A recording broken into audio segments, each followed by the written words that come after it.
Om Shanti. Good morning सभी भाई बहनों को बाबा के घर से ओम शांति। बाबा के हम 17 तारीख के महावाक्य सुनेंगे। बाबा ने हम बच्चों को कांटे से फूल बनाते हमारे द्वारा एक नई दुनिया का निर्माण कर रहे हैं जो दुनिया नहीं जानती है। बाबा जाने या बाबा के बच्चे जानते हैं हम क्या कर रहे हैं। तो बाबा कि हम वो भाग्यशाली बच्चे हैं जो बाबा हम बच्चों को सिलेक्ट करके हम पर विश्वास करके नई दुनिया का कार्य हम बच्चों को सौंपा है, उसका निर्माण करने के लिए हम सब निमित्त बने हैं। बाबा करवा रहा है हम सबसे। तो बाबा ने आज कहा, मीठे बच्चे तुम्हें इस पुरुषोत्तम संगम युग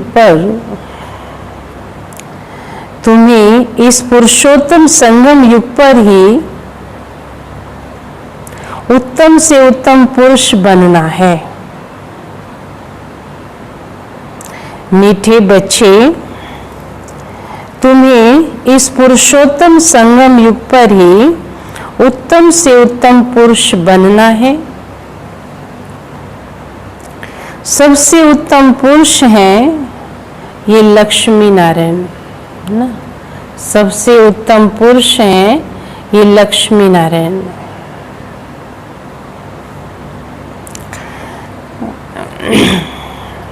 सारे सृष्टि सर्कल में सबसे उत्तम पुरुष हैं ये लक्ष्मी नारायण। प्रश्न बाबा करते,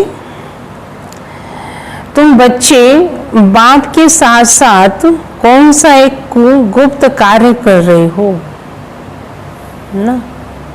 तुम बच्चे बाप के साथ साथ कौन सा एक गुप्त कार्य कर रहे हो ना। तो बाबा ने सुनाया, आदि सनातन देवी देवता धर्म, आदि सनातन देवी देवता धर्म और दैवी राजधानी की स्थापना। हम बच्चे कौन सा गुप्त कार्य कर रहे हैं? आदि सनातन देवी देवता धर्म और दैवी राजधानी की स्थापना। तुम बाप के साथ गुप्त रूप से ये कार्य कर रहे हो। गुप्त रूप से ये कार्य कर रहे हो। बाप बागवान है ना। बाप बागवान है जो आके कांटों के जंगल को ना, जो आकर कांटों के जंगल को फूलों का बगीचा बना रहे हैं ना। फूलों का बगीचा बना रहे हैं। उस बगीचे में कोई तो खौफनाक दुख देने वाली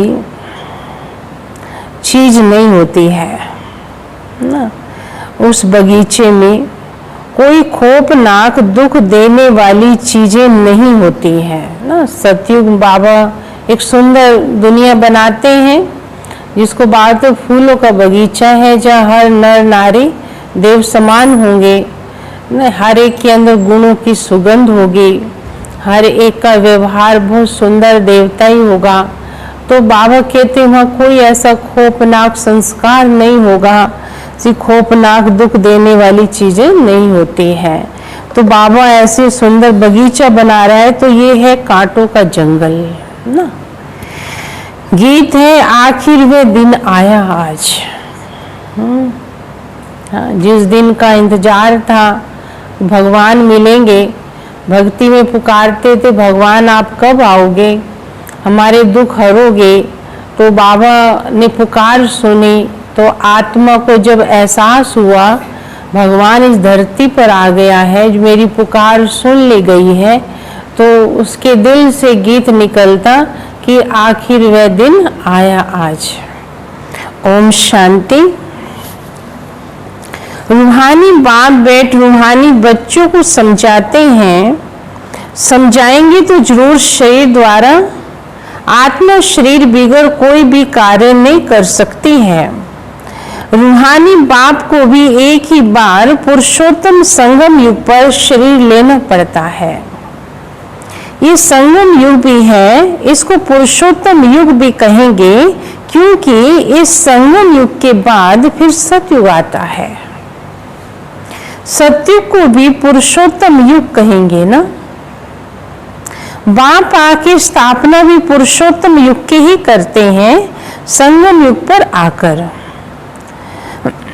यहाँ ही बच्चों को पुरुषोत्तम बनाते हैं, फिर तुम पुरुषोत्तम नई दुनिया में रहते हो ना। यहाँ बना रहे हैं तो सतयुग में सदा उत्तम से उत्तम पुरुष माना। आत्मा को पुरुष कहते हैं, आत्मा रूप में भाई भाई ना, तो पुरुषोत्तम है ना। तो आत्मा जो है उत्तम से उत्तम सतयुग में ही होती है।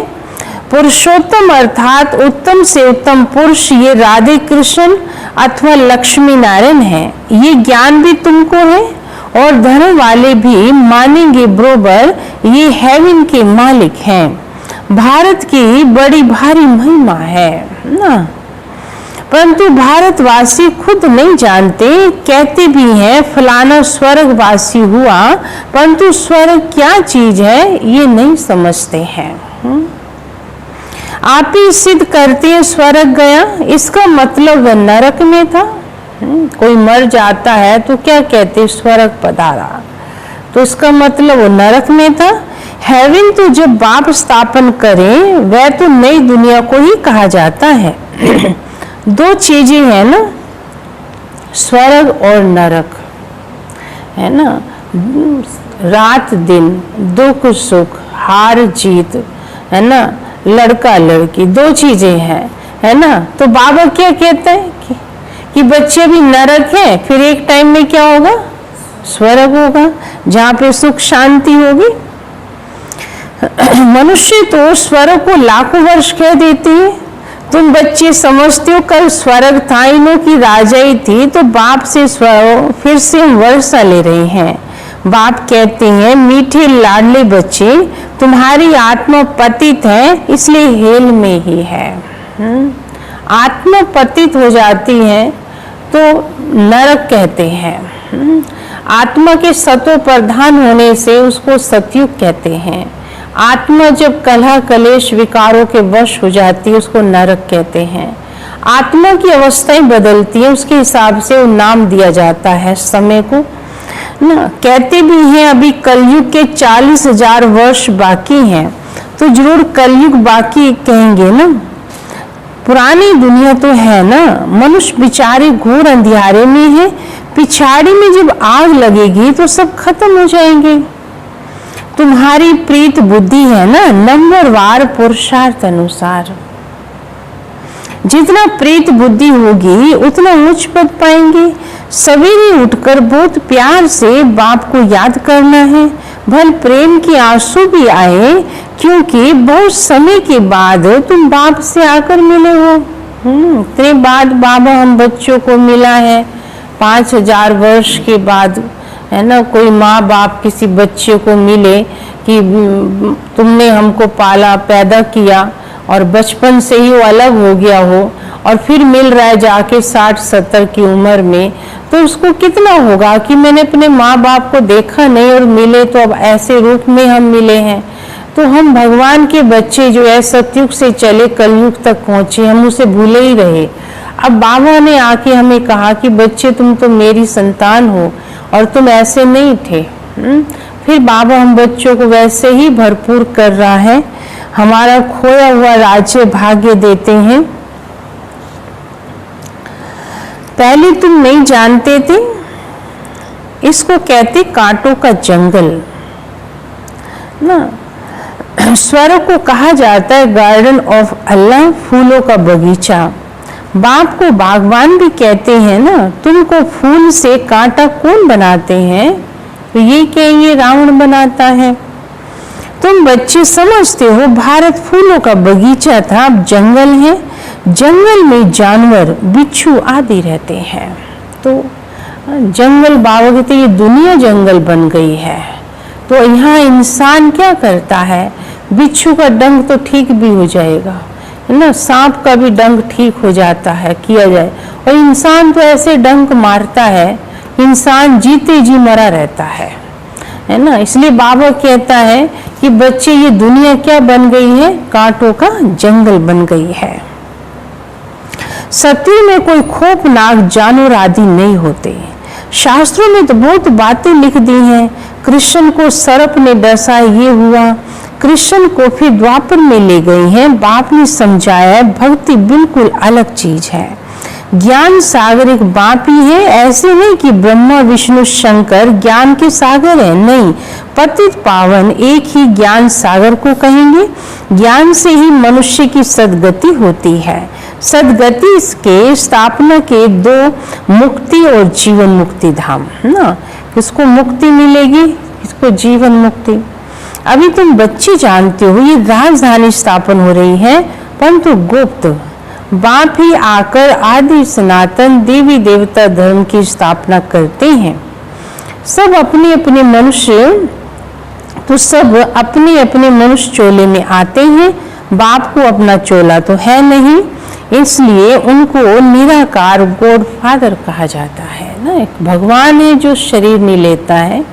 हम बाकी सब ना, देवता भी शरीर लेते हैं, सब धर्म पिताएं भी लेते हैं, सब शरीर लेते हैं। एक परम पिता है जो शरीर नहीं लेता है, मनुष्य की तरह गर्भ में नहीं आते। बाकी सब साकारी हैं। उनको कहा जाता है इनकॉर्पोरियल गॉड फादर, इनकॉर्पोरियल आत्माओं का। तुम आत्मा भी वहाँ रहती हो, बाप भी वहाँ रहते हैं, परंतु वह गुप्त है। बाप आके आदि सनातन देवी देवता धर्म की स्थापना करते हैं। मूल वतन में कोई दुख नहीं है। बाप कहते हैं तुम्हारा कल्याण ही एक बात में है, बाप को याद करो। मन मना भव, बस बाप का बच्चा बना। बच्चे बाप का वर्षा, वो तो है ही। इसमें बाबा कहते हैं बाप का जो है वो बच्चों का है।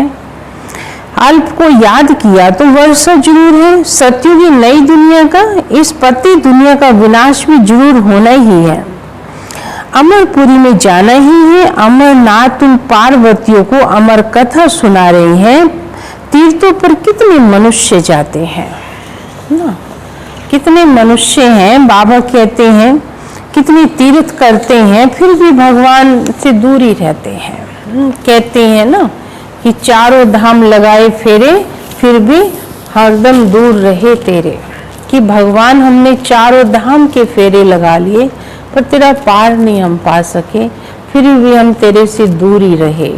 तो बाबा कहता है बच्चे मैं कोई हूँ, तब यहाँ होगा तभी तो मिलूंगा ना आपको।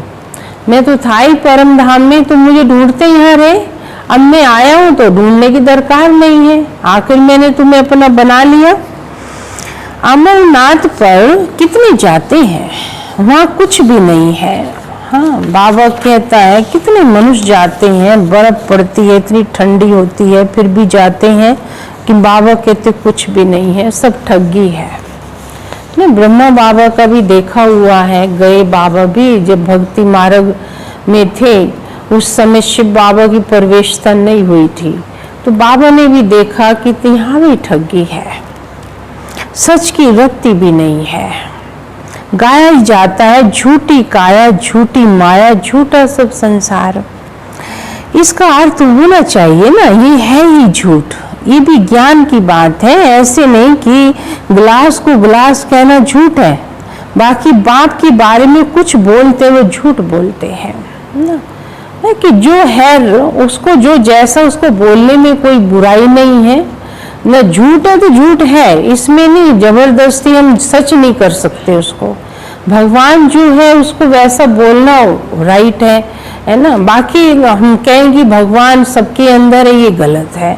तो बाबा कहता है जो चीज जिसको जैसा है उसको वैसा बोलने में कोई झूठ नहीं है। अब टमाटर को टमाटर कहना कोई गलत नहीं है। टमाटर को आलू कहोगे तो गलत हो जाएगा, आलू को टमाटर कहेंगे तो गलत होगा। आप जबरदस्ती टमाटर को आलू बनाओगे वो झूठ है। तो ऐसी बाबा कहते भक्ति में पत्थर की मूर्तियां हैं, जो भी जिनको जबरदस्ती भगवान मान के चलते बाबा ऐसे कैसे हो सकता है। सच बोलने वाला तो बाप ही है। अभी तुम जानते हो बाबा आकर सच्ची सच्ची सत्यनारायण की कथा सुनाते हैं। झूठे हीरे मोती भी होते हैं। आजकल झूठ का बहुत शो हो गया है। उनकी चमक ऐसी होती है, सच्चे से भी अच्छे लगते हैं। वो झूठे सच्चे से भी अच्छे लगते हैं। ये झूठे पत्थर पहले नहीं थे। तो समझे, मनुष्य झूठ बात ऐसी बोलेगा, झूठी चीज ऐसी बनाएगा कि सच दब जाता है ना। आखिर सच को छुपना पड़ता है, सच को चुप होना पड़ता है। एक टाइम आता है, क्योंकि सच तो अपने आप एक दिन उभर कर आएगा। झूठ तो ज्यादा दिन चमक नहीं रहेगी उसकी, ज्यादा दिन चल नहीं सकता है, एक दिन छिप जाता है। इसलिए बाबा क्या कहता है, सच की नैया हिले डुलेगी लेकिन डूब नहीं सकती है। चमक ऐसी होती, सच्चे भी अच्छे, इस बात ही सच्चे भी छिप जाते हैं। ये झूठे पत्थर नहीं थे, पिछाड़ी में विलायत से आए। झूठे सच्चे साथ मिला देते हैं, पता नहीं पड़ता है। फिर ऐसी चीजें भी निकाली जिससे परखते हैं। मोती भी ऐसी झूठे निकले जो जरा भी पता नहीं पड़ सकता है ये सच्चा मोती है या नकली है। अभी तुम बच्चों को कोई संशय नहीं रहता है। संशय वाले फिर आते ही नहीं है। प्रदर्शनी में कितने ढेर आते हैं। बाप कहते हैं अब बड़े बड़े दुकान निकालो, ये भी एक तुम्हारा सच्चा दुकान है ना। बाबा के घर है, भगवान का सच्चा पैगाम मिल रहा है। भगवान डायरेक्ट आके अपना कार्य कर रहा है ना। तो लोगों को समझ ही नहीं आ रहा है कि भगवान का कार्य चल रहा है, क्योंकि जन्म जन्मांतर में वही पत्थरों की मूर्ति में हिरे हुए हैं, उन्हीं में ही खोजते रहते हैं। आज भी वही खोज रहे हैं। तो लोगों के अंदर वही राइट है कि यही भगवान होते हैं, बाकी ये भगवान नहीं हो सकता है। इसलिए बाबा कहता है एक टाइम आएगा सब समझेंगे, जहां बड़े बड़े मनुष्य जाते हैं। हाँ, ये तुम्हारी सच्ची दुकान है। बड़े बड़े सन्यासियों की बड़े बड़े दुकान होती है, जहाँ बड़े बड़े मनुष्य जाते हैं। तुम भी बड़े बड़े सेंटर खोलो। भक्ति मार्ग की सामग्री बिल्कुल अलग है। ऐसे नहीं कहेंगे कि भक्ति शुरू से चली आई है, नहीं, ज्ञान से होती है सदगति। सदगति अर्थात दिन। वहां संपूर्ण निर्विकारी विश्व के मालिक थे। मनुष्य को ये पता ही नहीं है कि लक्ष्मी नारायण विश्व के मालिक थे। सूर्यवंशी और चंद्रवंशी और कोई धर्म होता नहीं। बच्चों ने गीत भी सुना ना, तुम समझते हो आखिर वह दिन आया आज संगम का, जो आकर बेहद के बाप से तुम मिले हो। बेहद का वर्षा पाने के लिए पुरुषार्थ कर रहे हो। सत्युग में तो ऐसे नहीं कहेंगे आखिर वे दिन आया आज। वो लोग समझते हैं बहुत अनाज होगा, ये होगा, समझते हैं स्वर्ग की स्थापना हम करते हैं, समझते हैं स्टूडेंट का नया ब्लड है, ये बहुत मदद करेंगे। इसलिए गवर्नमेंट बहुत मेहनत करती रहती है उन पर, स्टूडेंट पर ना। कितनी उनको सुविधाएं देती है गवर्नमेंट। सोचते मदद करेंगे और पत्थर आदि देखो वही मारते हैं। कोई हंगामा हुआ, कुछ भी होगा, आप देखो सबसे आगे युवा खड़े रहेंगे, कितना नुकसान कर देते हैं।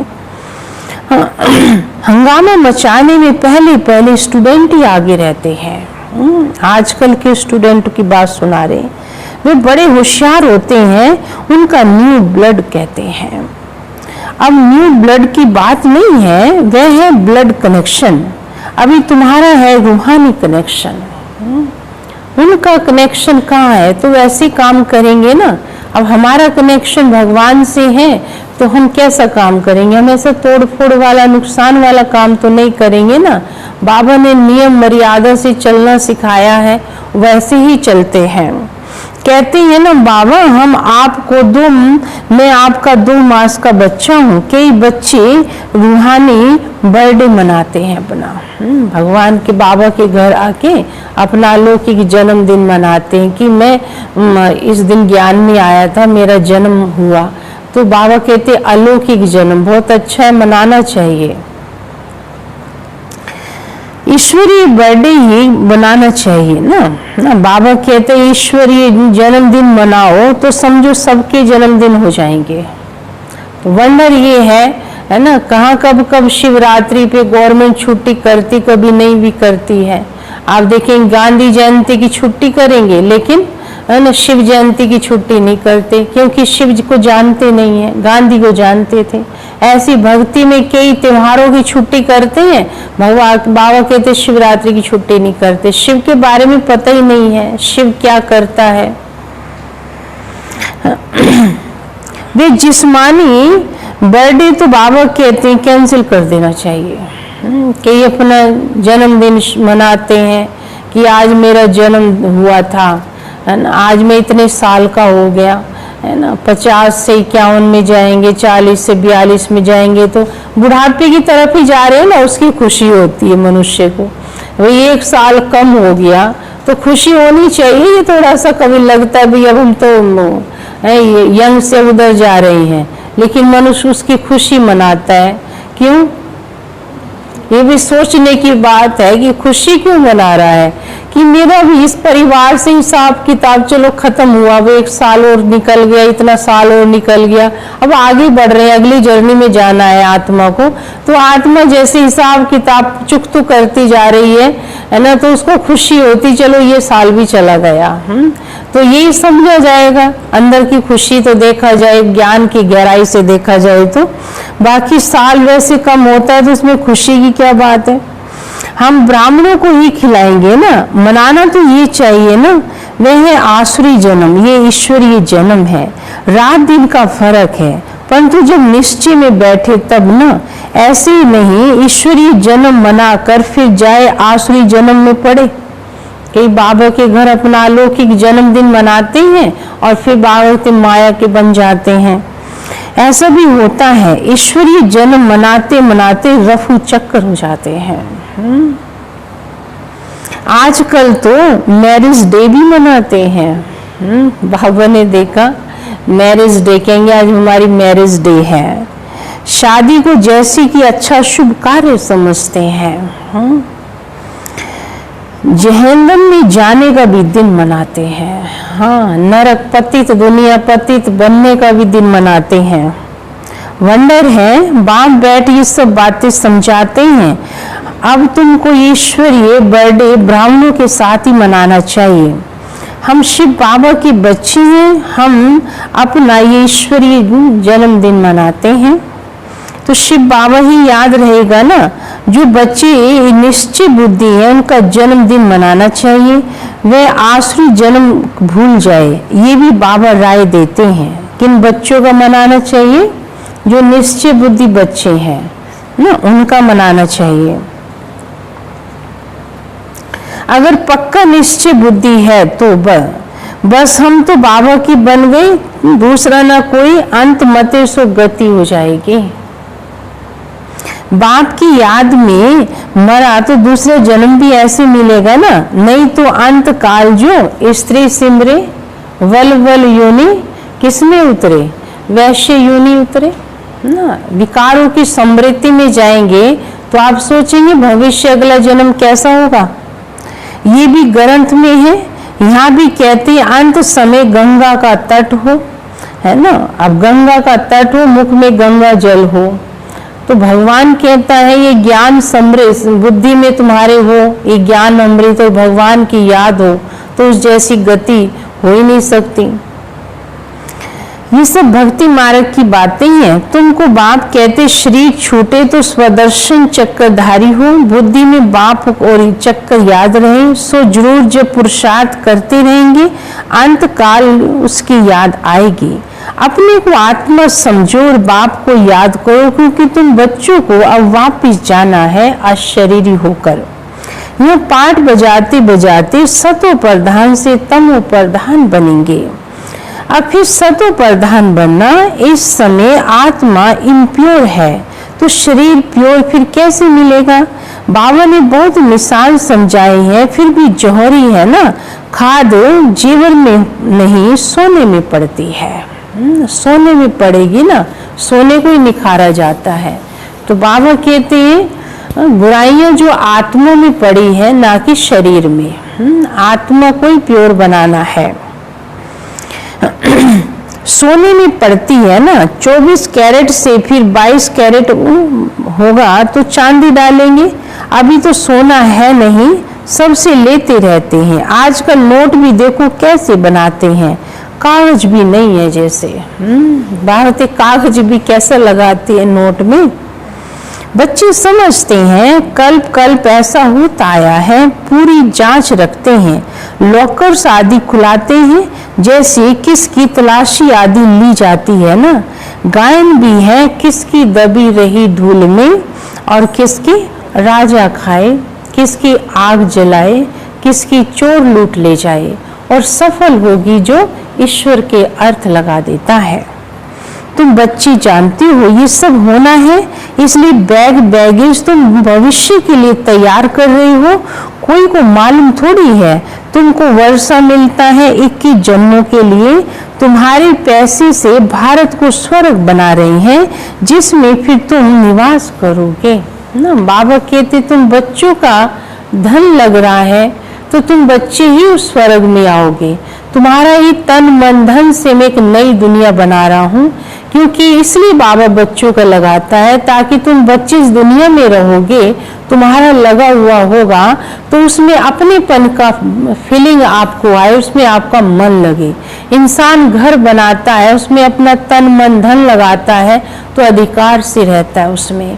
तो इसलिए बाबा हम बच्चों का ही लगवाता है, नहीं तो भगवान कहते दुनिया में बड़ी आसामी पड़ी है ना, मैं अपना कार्य करवाने के लिए उनको पकड़ के जो है अपना कार्य करवा सकता हूँ। लेकिन नहीं, बाबा कहता है जो देव कुल की आत्माएं हैं उन्हीं का लगा था, उन्हीं का लगेगा। उसके कहते तुम्हारा लगेगा तो तुम बच्चे ही उस दुनिया में आओगे। तो जो जैसा लगाता है वैसे ही बाबा कहता है उसको भविष्य फ्यूचर में मिलता है। थोड़ा लगाएगा थोड़ा मिलता है, ज्यादा लगाता है ज्यादा। लेकिन बाबा कहते गरीब की हैसियत कितनी है, बाबा सुदामा का मिसाल देते हैं। थोड़ा करता है लेकिन मिलते ज्यादा है, दिल बड़ी है, भगवान के प्रति श्रद्धा भावना बहुत है, लेकिन नहीं है पास में।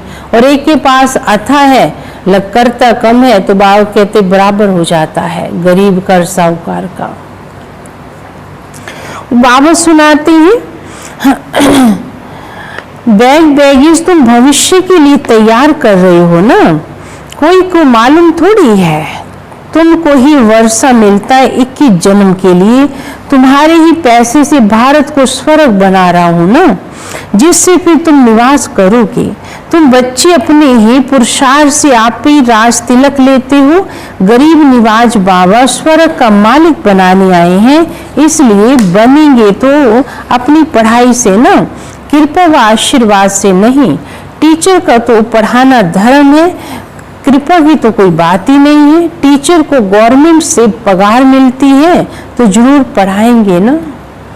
इतना बड़ा इजाफा मिलता है, पद्म पदम पति बनते हो। कृष्ण के पांव में पद्म की निशानी दिखाते हैं, है ना, पद्म दिखाते ना, छप लोग भी छाप देते हैं मंदिरों में, है ना। तो ये बाबा कहते निशानी दिखाई है, कहने का भाव है। बाबा कहते तुम बच्चे जहाँ भी जाते हो सेवा करते हो तो तुम्हारे कदमों में पद्म है।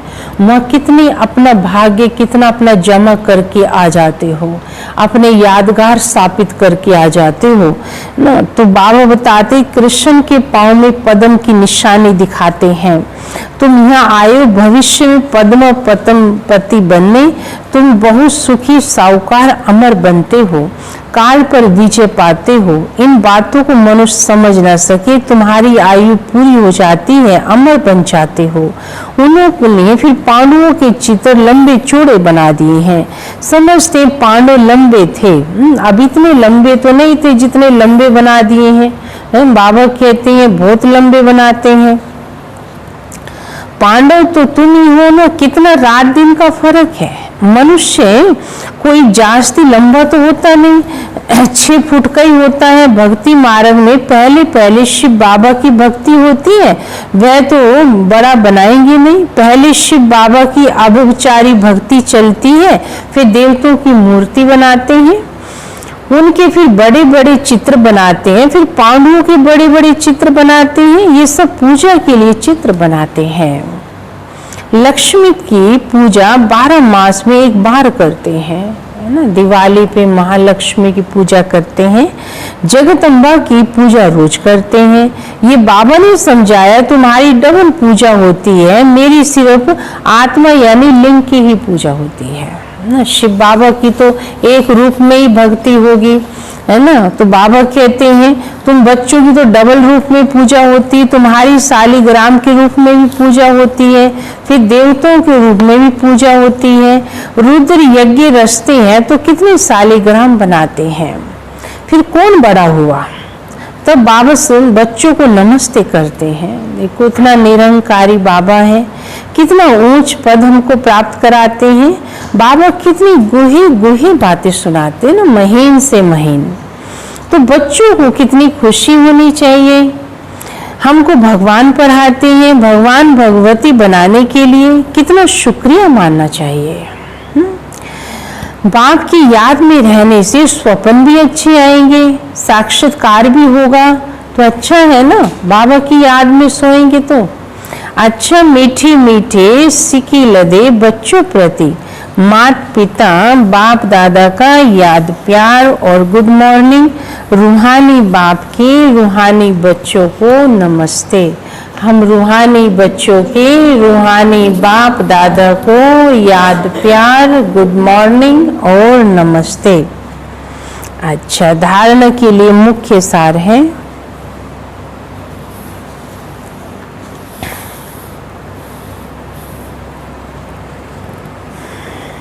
पहला है अपना ईश्वरीय रूहानी बर्थडे मनाना है ना। अपना ईश्वरीय रूहानी बर्थडे मनाना है। जब बाबा के बने जब से वो वाला जन्मदिन मनाओ, बाबा कहता है, ताकि आपको अपना ईश्वरीय जन्म याद रहेगा ना। अपना रूहानी बर्थडे मनाना है, रूहानी कनेक्शन रखना है, रूहानी कनेक्शन रखना है। ब्लड कनेक्शन नहीं, भगवान की कब से बने ये रूहानी कनेक्शन हो गया ना। ब्लड कनेक्शन माना जिस्म शरीर पैदा हुआ उसका जन्मदिन मनाते, ब्लड कनेक्शन नहीं। आसुरी जिस्मानी बर्थडे भी कैंसिल, आसुरी जिस्मानी बर्थडे भी कैंसिल। बाबा तो कहता है बच्चे उसे याद क्या करोगे, अपना ये जन्म याद रखो, वे फिर याद भी ना आए, वे फिर याद भी ना आए।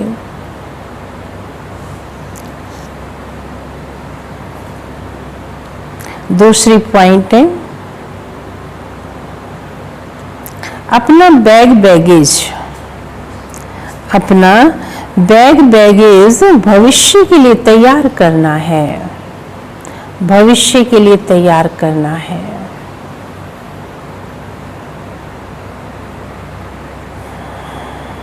अपने पैसे भारत को स्वर्ग बनाने की सेवा में सफल करना है ना। अपने पैसे भारत को स्वर्ग बनाने की सेवा में सफल करना है।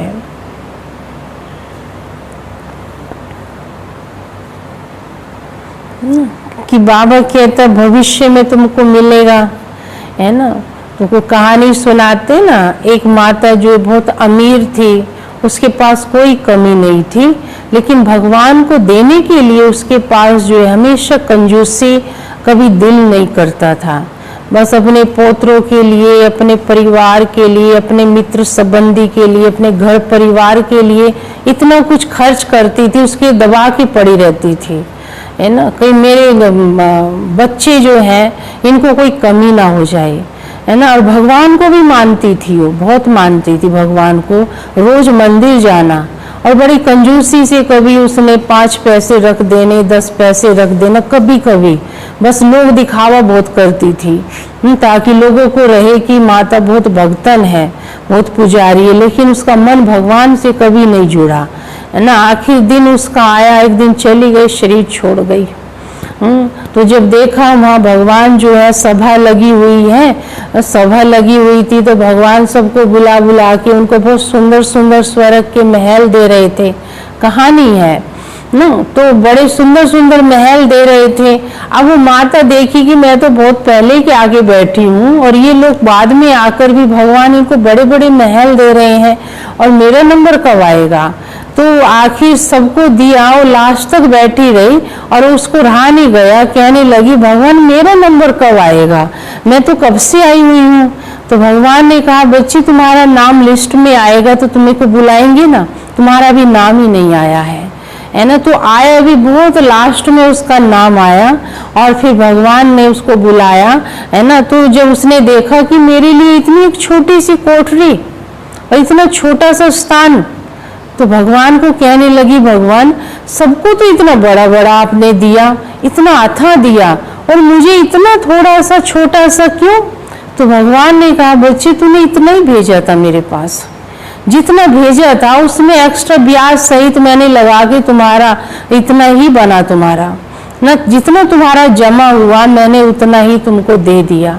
तो कहने का भाव है कि बाबा कहता है कहावत सुनी ना, किसकी दबी रही धूल में और किसकी आग जलाए। तो सफल उसने कर लिया जो भगवान के प्रति जिसने खर्च कर दिया, क्योंकि ईश्वरीय बैंक का तो कभी विनाश नहीं होता है।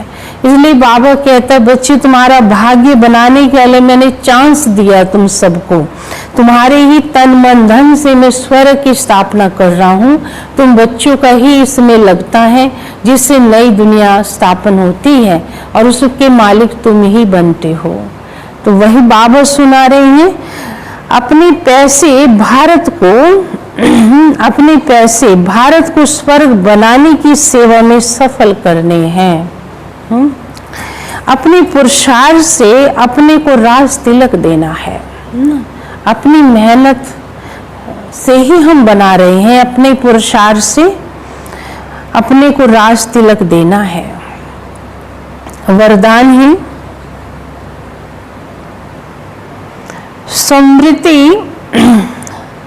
समृद्धि का स्विच ऑन कर, समृद्धि का स्विच ऑन कर, सेकंड में अशरीरी स्थिति का, सेकंड में अशरीरी स्थिति का अनुभव करने वाले प्रीत बुद्धि भव। समृद्धि का स्विच ऑन कर, सेकंड में अशरीरी स्थिति का अनुभव करने वाले प्रीत बुद्धि भव। विस्तार है, जहां प्रभु प्रीत है वहां अशरीरी बनना एक सेकंड के खेल के समान है।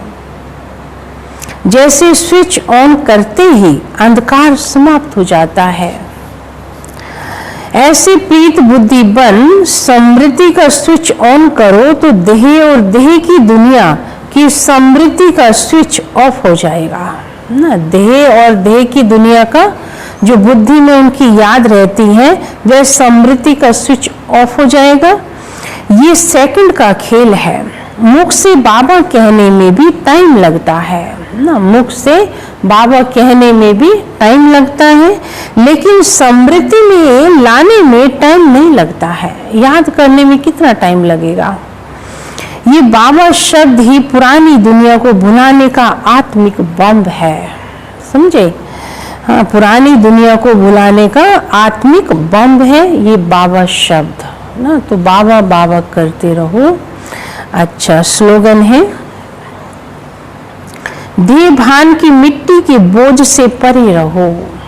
देह भान की मिट्टी के बोझ से परे रहो तो डबल लाइट फरिश्ता बन जाएंगे ना।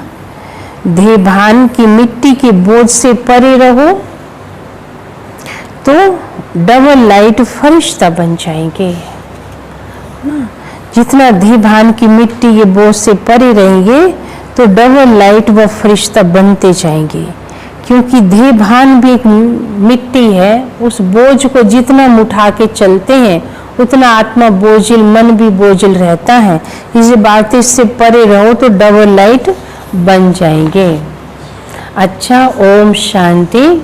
अभी हम प्यारे बाबा को भोग लगाएंगे सभी, ठीक है। आप सब बाबा के घर भोग लगता है, हर बार हम आप सबको बोलते हैं, आते भी हैं भाई बहन भोग लेने बाबा के घर, इसलिए आप सब बाबा के घर भोग लेने आना। और आज 11 बजे क्लास भी रहेगी, तो आप सबको ये याद रहे, ठीक है। तो अभी हम प्यारे बाबा को भोग लगाते हैं। ओम शांति।